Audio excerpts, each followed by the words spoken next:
of the blind. There's no one like you. There's none like you. Into the darkness you shine. Out of the ashes we rise. There's no one like you. There's none like you. Our God is greater, our God is stronger. God, you are higher than any other. Our God is healer, He's awesome in power. Our God, our God. Our God is greater, our God is stronger. God, you are higher than any other. Our God is healer, He's awesome in power. Our God, our God.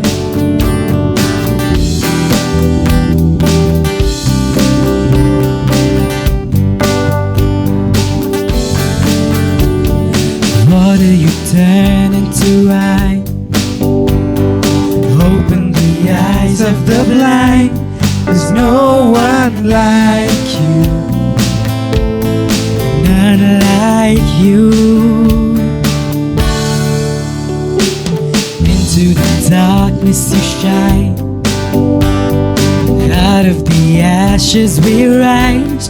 There's no one like you. There's none like you. God is greater, our God is stronger. God, you are higher than any other. Our God is healer, He's awesome in power. Our God, our God. Our God is greater, our God is stronger. God, you are higher than any other. Our God is healer, He's awesome in power. Our God, our God. If our God is for us, and if our God is for us, then who could ever stop us? And if our God is with us, then who could stand against? And if our God is for us, then who could ever stop us? And if our God is with us, then what could stand against? What could stand against? Who could stand against? Who could stand against? Our God is greater, our God is stronger. God, you are higher than any other. Our God is healer, He's awesome in power. Our God, our God. Our God is greater, our God is stronger. God, you are higher than any other. Our God is healer, He's awesome in power. Our God, our God. And if our God is for us, then who could ever stop us? And if our God is with us, then who could stand against? If our God is for us, then who could ever stop us? And if our God is with us, then who could stand against? Never stop us. Who could stand against? God is greater. Who could stand? Our God is greater. Our God is stronger. God, you are higher than any other. Our God is healer. You're awesome in power. Our God, our God. Let's declare it, church.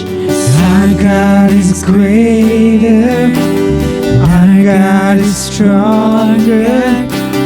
God, you are higher than any other. Our God is healer. He's awesome in power. Our God, 'cause our God, you're far above any other God, any other idol, any other being that people rever, people worship, Father. You are above and beyond any of them. You are the creator God who created heaven and the earth. Father, you are the holy and exalted one, Father Lord.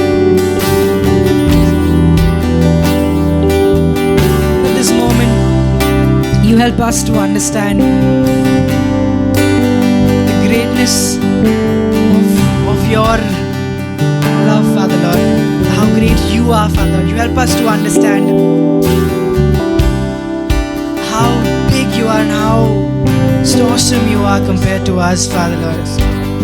But yet you are mindful of us. Even though we are nothing, just one of the creations of your hands, Father. Yet you are mindful of us, and you've placed us just a little lower than the heavenly beings, and you've crowned us with glory and honor, Father. You help us to magnify your name and glorify your name. You help us to give the praise that you are worthy, Father Lord. You are worthy, Father, and you are the anointed one, Father.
Be my hope, be my song, Jesus.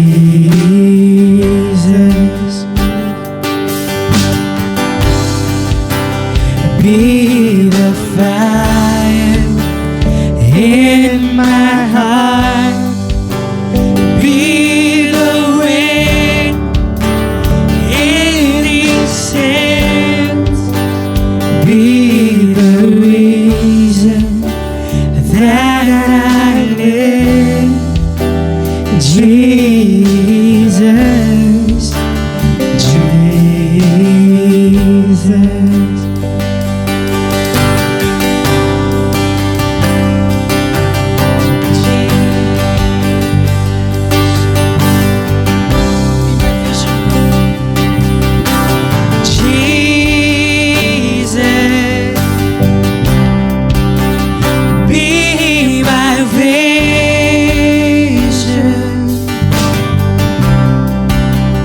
Be my path, be my light, Jesus. Jesus, be my vision.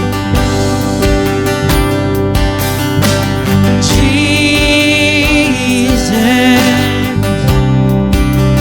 be my vision,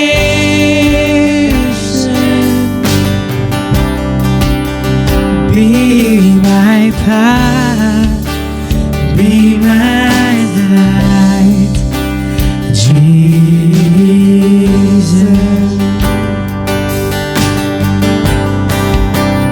Be the fire in my heart, be the wind in these sands, be the reason that I live, Jesus,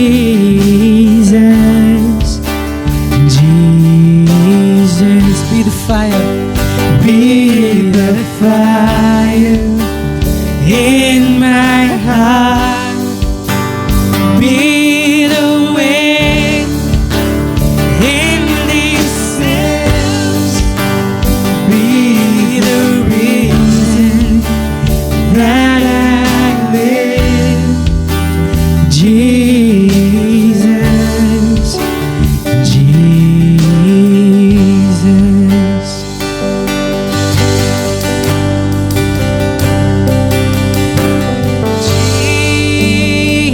Jesus, be the center,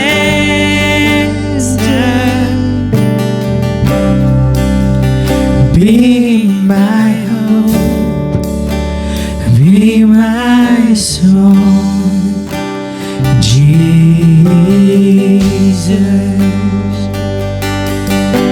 Your name is like honey. Your name is like honey on my lips.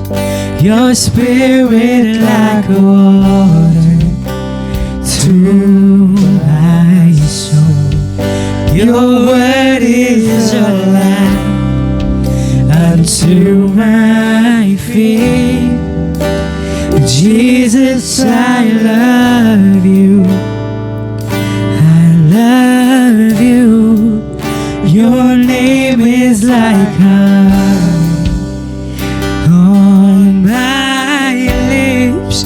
Your spirit like water to my soul.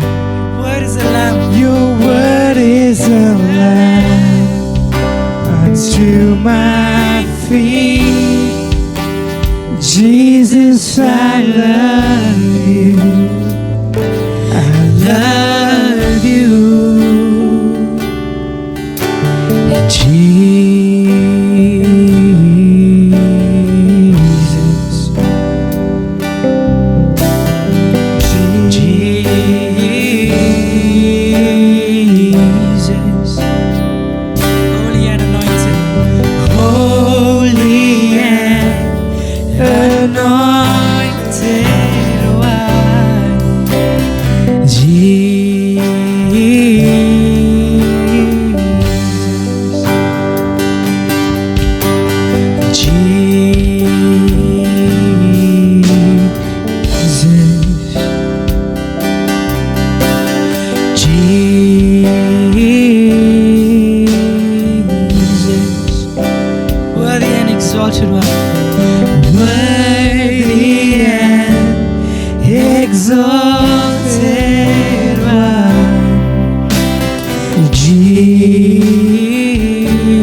surround our lives around you, Father Lord. Everything that we have, just help me be focused on you, Father Lord. Be the center of our lives.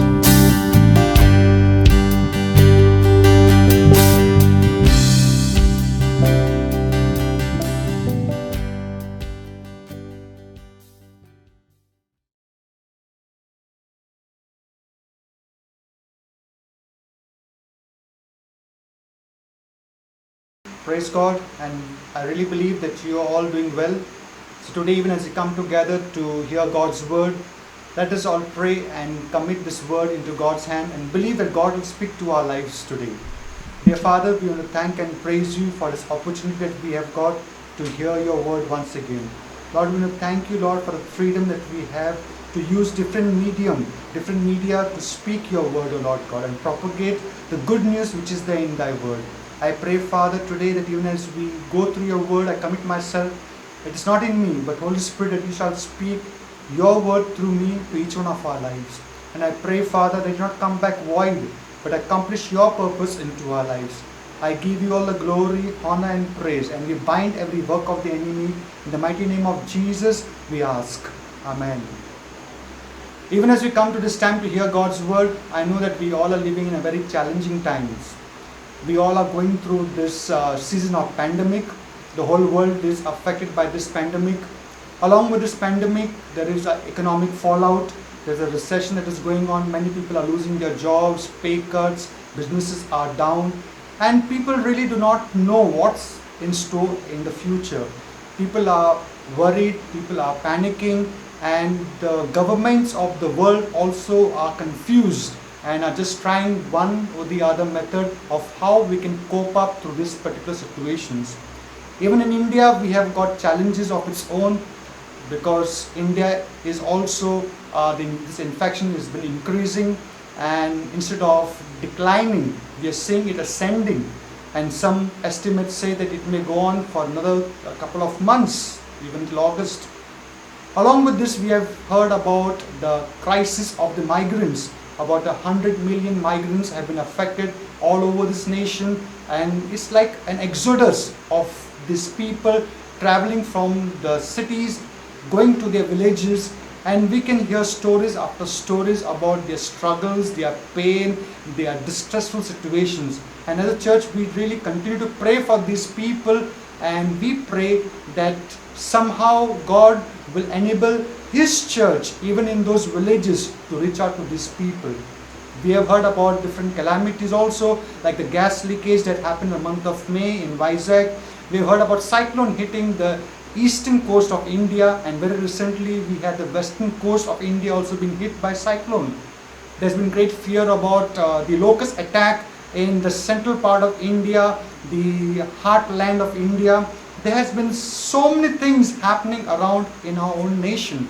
And when we as this generation come across all these challenging times, we wonder, how am I going to face it? But I want to remind you, my dear friends, it is not just this generation, but if you look into world history, every generation have gone through their own challenging times. And in the midst of these challenging times, I have been praying about, God, what do you want me to share from thy word to your people? And I believe God is calling us to face these challenging times. And how we can face these challenging times? And I believe Bible always has an answer for our lives, because Bible is nothing but the word of God. And God speaks through His prophets, through His servants throughout the history, and relates His plans, His purposes to His people. So today, even as we look into the word of God, let us turn our Bible to the book of Joshua. And Joshua also lived in a very challenging times. Book of Joshua, chapter 1, and we start with the very first verse and we go on to verse number 9. Praise the Lord, everyone. Today I'm going to read for you from Joshua chapter 1, verse 1 to 9. It says, After the death of Moses, the servant of the Lord, it came to pass that the Lord spoke to Joshua, the son of Nun, Moses' assistant, saying, Moses my servant is dead.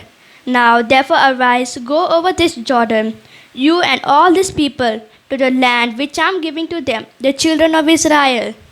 Every place that the sole of your foot will tread upon, I have given you, as I said to Moses. From the wilderness and this Lebanon, as far as a great river, the river Euphrates, and all the land of the Hittites, and to the great sea, toward the going down of the sun, shall be your territory.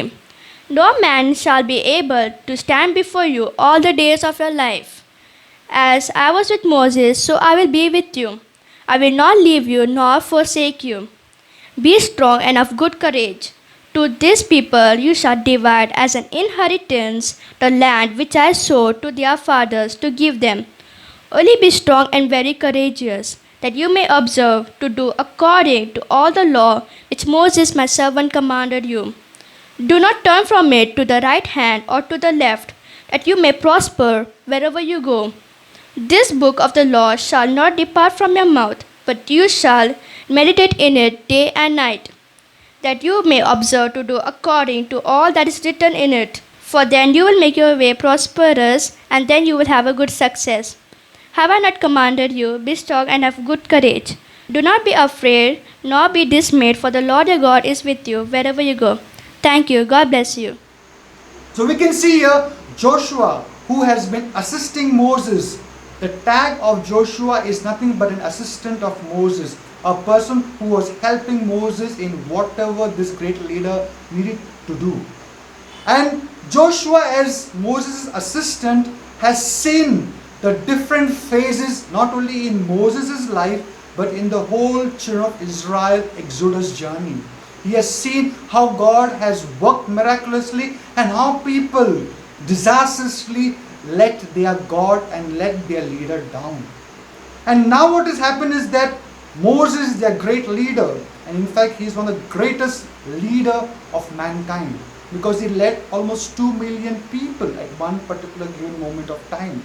And this great leader is dead, and the mantle of leading this so-called children of God, children of Israel, so-called people who I have seen the great works of God but have been rebellious, have been all the time saying we want to go back, we want to go back. The mantle has fallen in the hands of Joshua. Joshua has not got any first-hand experience. He has just seen under the hand of Moses. But now in these challenging times, Joshua has been handed over to lead the people of Israel, not just into the wilderness, not just through the wilderness, but he has been called to lead these people. 40 years going through wilderness, these people are now going to enter into the promised land. And this promised land is not going to be so easy as it looks on the surface. We all think, yes, it's a land flowing with milk and honey. It's a land which is very fertile, and it's a land which is going to be very prosperous for the children of Israel. Yes, very true. But Bible says in the book of Deuteronomy, chapter 7, verse number 1, that there were 7 nations that was dwelling in this promised land as they were going to cross the river Jordan. And these 7 nations had made their homes in this land of Canaan for years together. And God is now preparing Joshua and these people of Israel to dispossess those people, those 7 nations, and take possession of the land. Surely it's going to be very challenging, because all that he knows this 40 years has been rebellion of people against their leader, rebellion of people against their God, desertion. There have been camps and groups who said, we don't want to follow Moses, we are going back. And there has been destruction. 40 years is not a small time. And all that Joshua has got and has seen is all these things. And he is facing a great challenge. What did Joshua do in this particular moment? We have got right in the word of God. Bible says in Joshua chapter 1, verse number 2, God speaks to Joshua. In challenging times like these, I pray that as a church, as a born-again believer in Christ, we need to first of all seek God and hear from God. Bible says God spoke to Joshua. He says, Moses, my servant, is dead. Now therefore arise, go over this Jordan. Right from verse 2 till verse number 4, God outlines a direction, a path for Joshua and his people. It's so very important as a child of God to receive direction. From whom we receive direction is very important. And as I was looking into these 3 verses, I have seen how God intricately gives Joshua the directions, the plans, and how he is going to go about with it. The first thing that we need to do in facing these challenging times is to have a direction. God gives a clear plan. There's a very famous saying, if you fail to plan, you plan to fail. And many people think God is not a planner. God just abruptly does some things. But if you look throughout history in the Word of God, we see God is a great planner. In fact, He plans beforehand. Look at the life of Noah. When God decided to destroy the mankind, the earth, because of the sinfulness, God gave a plan to Noah. And Noah, according to the plan of God, built the ark, which we say the ark of Noah. God gave a plan to Moses when he was in the wilderness. As they were journeying, Moses was given the plan of how to build the ark of the covenant, how to build the tent of the tabernacle. God gave plans to David, to Solomon, how to build the temple.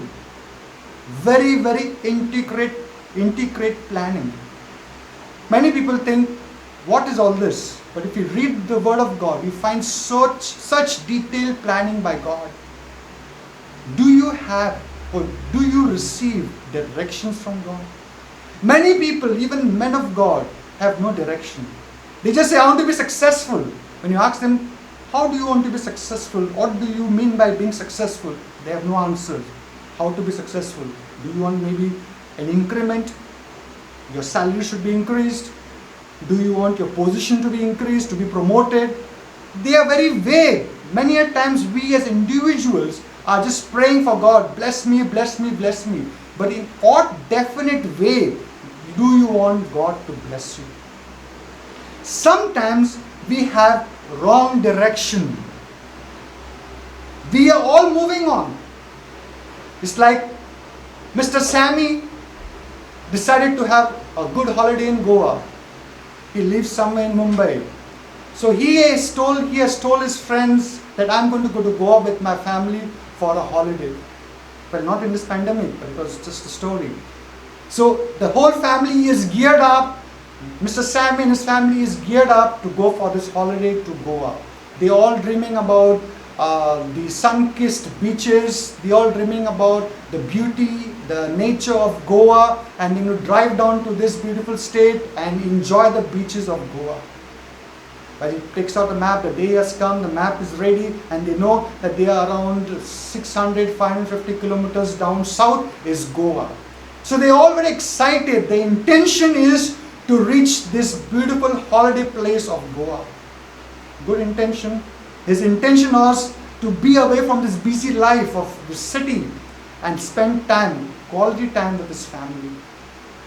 Well, Sammy and his family get into the car, get everything packed, everything's ready, and they are driving down. All in their mind is, we are going to reach Goa in 500 or 550 or 600 kilometers.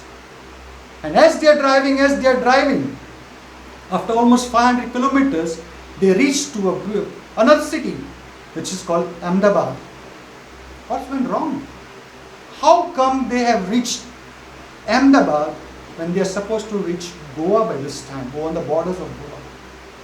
My dear friends, he took a wrong direction. Instead of driving south, he has gone northwards. Intention was good of Mr. Sammy. The family were excited about this intention. But Sammy chose a wrong direction. And many a times, we choose wrong direction. A young boy wants to become a doctor, enrolls himself into a medical college. His dream, his intention is to be a doctor. But if all his time, he is going to spend his time into the canteen. All his time he's going to spend with his friends, going about for movies and bunking classes. All his time he's not spending with the books, but something which is away from the studies. How will he be successful? Because he is choosing a wrong direction in life. Though his intention or his parents' intentions were right in making him to be a doctor, but his direction in life is wrong. It's not just having a good intention in life, but it is your direction that determines your destination. And that is how God gave a clear-cut direction to Joshua and gave him, this is how you're going to work it out, and this is what your boundaries and your borders will be. First and foremost, my dear friends, we need to have the right direction, and that comes from God. And as I was studying about this direction, why people choose wrong direction, many things comes our way. Many things grabs our attention. As Eve was all by herself, someone grabbed her attention, and that was a serpent, a wrong attention. And she started having conversation, and we know the story that's found in Genesis chapter 3. Samson, a great judge. Many people know about him, even those who do not know much about the Bible.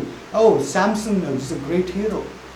A great calling, a great power and presence of God in this man's life. But something grabbed his attention. What was it? Not something, but someone. And it was Delilah. David, one of the greatest king of Israel. In 2 Samuel chapter 11, someone caught his attention. And that was the start of his downfall. What is grabbing your attention? Bible says we need to pay attention to things that are good. First thing, as God spoke to Joshua, have a direction in life. And today, if you are listening and you say, I have no direction in my life, I pray, start seeking God. In the presence of God, you will get the right direction. Take the Word of God, take the Bible and start studying and reading the Word of God systematically. And as you read the Word of God, ask the Holy Spirit, because Jesus said in His Word, I will send the Spirit of truth who will guide you in all truth. The Holy Spirit who is within you will guide you and direct you. We need a direction in our lives in order to face our challenges.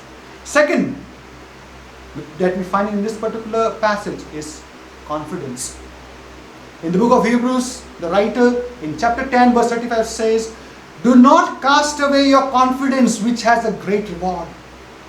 Joshua lacked confidence because all this while he was Moses' assistant. All this while, if there is a failure, he can lean back on Moses because Moses will take all the brunt, all the responsibility. But now Moses is dead and he has been placed in that particular position of Moses.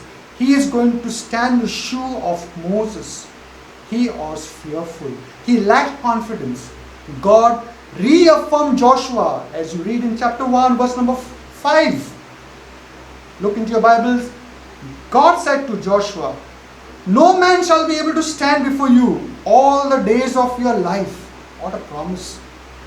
Joshua, you are fearful. Joshua, you are panicking. You are worried and anxious. But I am telling you, God says, no man will be able to stand all the days of your life. As I was with Moses, so I will be with you. And wonderful it says, I will not leave you nor forsake you. And this promise we all quote because our Savior Jesus Christ said the same things. That He will never leave us nor forsake us.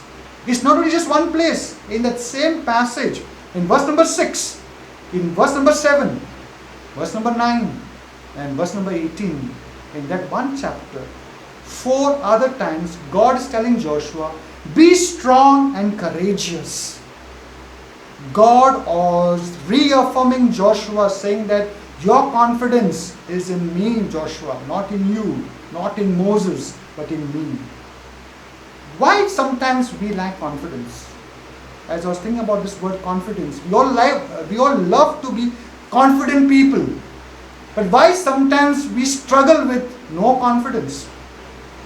A few things which I just would like to mention in passing. Sometimes we are filled with fear. When our hearts are filled with fear, confidence just goes away. Confidence melts and evaporates. And that's what had happened to Saul and his army when they were facing Goliath. Saul, the first king of Israel. Saul, a man of war who has battled many a war.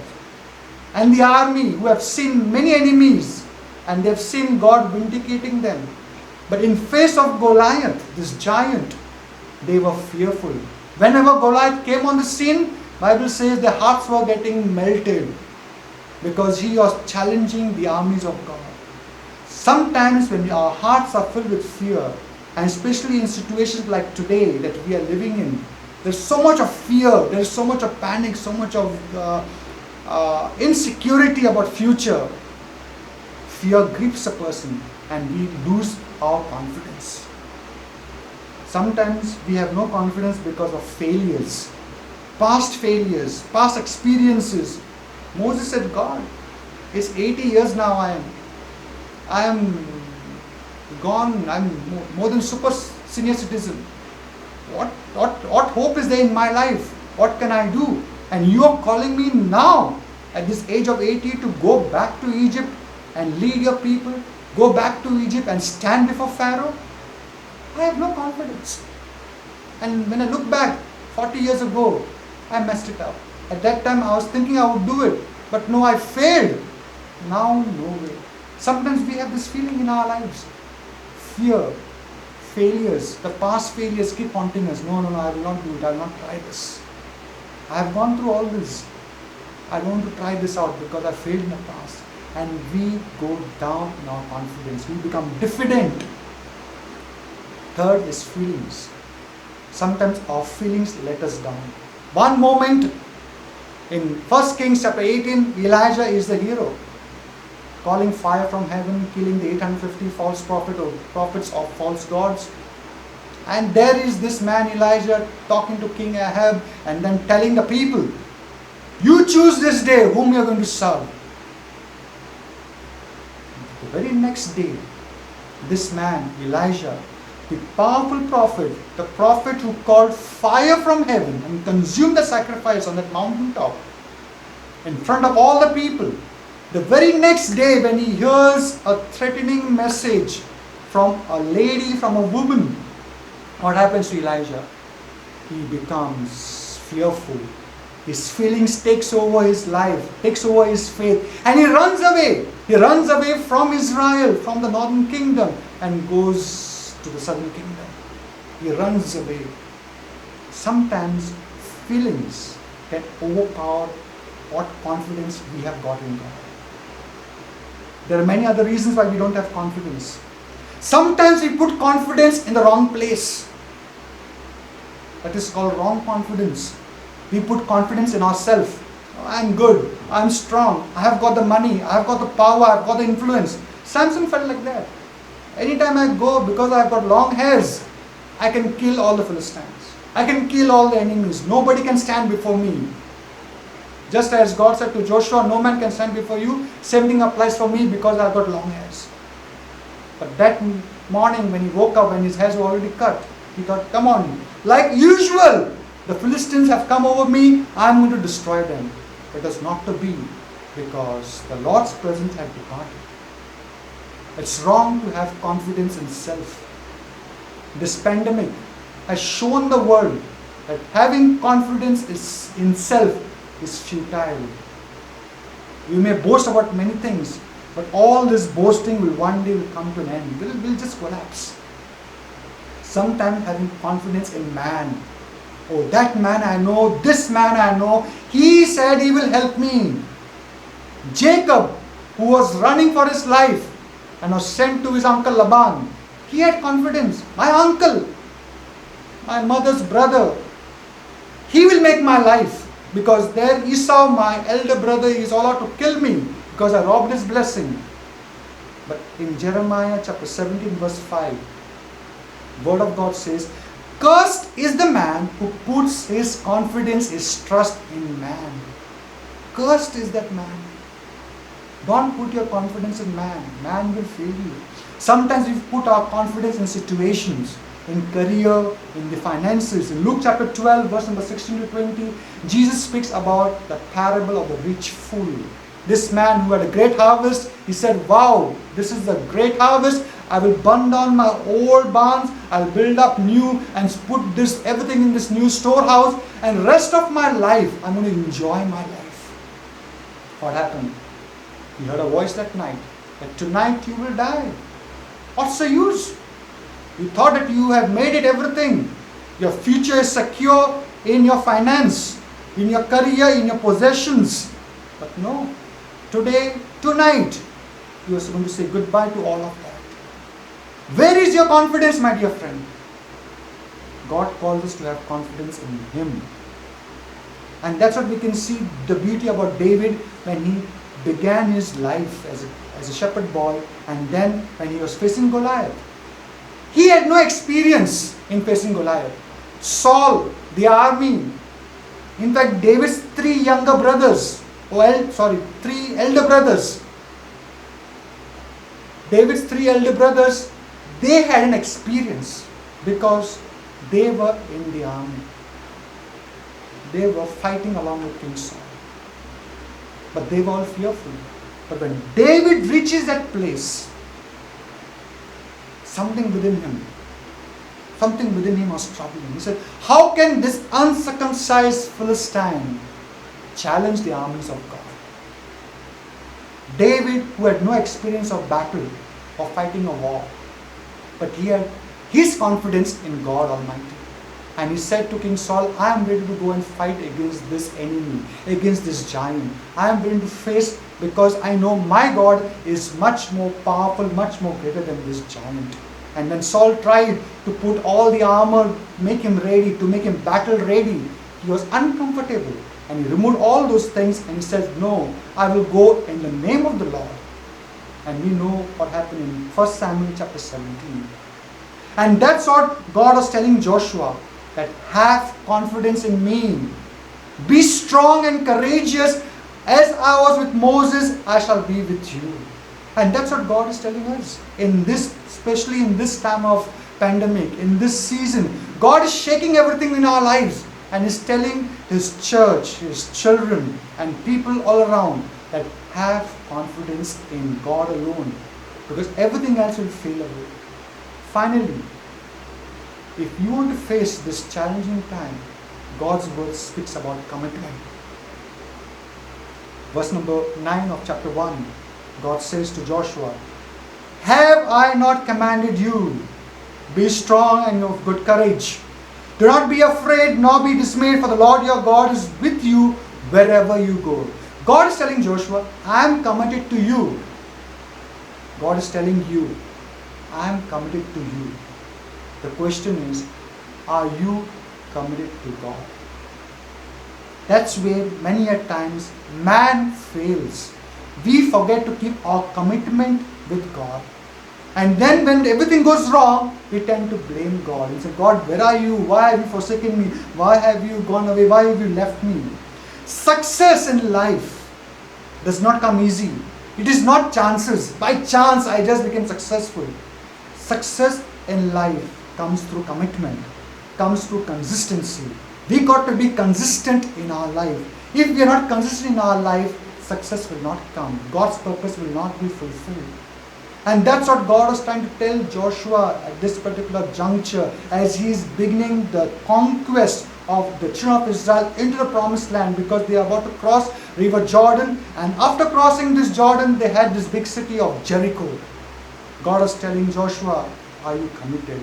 And if you read the book of Joshua, we see Joshua remained committed to God. Till the last chapter we read about during his last days, he said to the people, you decide whom you want to serve, but as for me and my house, we will serve the Lord. He remained committed to God. And that is what God is asking us. And are we committed to Him? Why commitment fizzles out in our lives? I just highlighted 3 things as I was studying. Problems. Yes, we start a new venture, we start something new, We are excited. It's very exhilarating. We are full of enthusiasm. But as we go on into this new venture, into this new thing, problems will come. And when problems come, what happens? Oh God, this vision I saw from you. Oh, this I want to do all for you. And why has this problem come? Why has this hindrances have come? Why all these obstacles? No, Lord, now I don't feel like doing. Look at someone else. Look at this one. Look at that one. Problems will come. God is asking us to be courageous. When Nehemiah left the citadel of Susa, he left the comfort of Persian palace and went with this vision to rebuild the walls of Jerusalem. He faced a lot of problems. It was not easy for Nehemiah. But the thing about Nehemiah was that he was committed to the vision which God had placed in his heart. He was committed to the vision which God had put into him. Nehemiah decided that I am not going to leave this place till I fulfill God's vision in my life. Problems will come. I pray our commitment will not fizzle out. Sometimes pressure causes commitment to fizzle out. When we look in the life of Job, who was blessed in every measure, all of a sudden one day he got news after news which put him into pressure. News of destruction, news of damage, and finally he got the news that his children were all killed. And our life sometimes gets into such pressuring situation, it challenges our commitment towards God. And there are times in our lives when our lives are challenged. What do? Do we succumb to the pressure, give in to it, or we stand firm? Job stood firm. He had a temptation of cursing God. He had the temptation of denying God. But no, he stood firm in his life. Also, we see sometimes people in our lives can be very critical about our actions, our motives, our decisions. And they can come up with accusations. And when continuously you keep hearing accusations against you, people who are critical always about your actions, about your decisions, about your motives, we tend to give up. Can you imagine the life of Moses? Moses, who was the leader that God had chosen, constantly he faced accusations. Constantly people were very critical about Moses and his leadership. Even right at the beginning, the people of Israel came to Moses and said to Moses, we are not sure that God visited you in that land in Haran. We are not sure that God visited you where you were in the Midian land. And now because you have come to the land of Egypt, what has happened to us? See, Pharaoh has not only told us to make the bricks, but also has called us to make the bricks with the straws.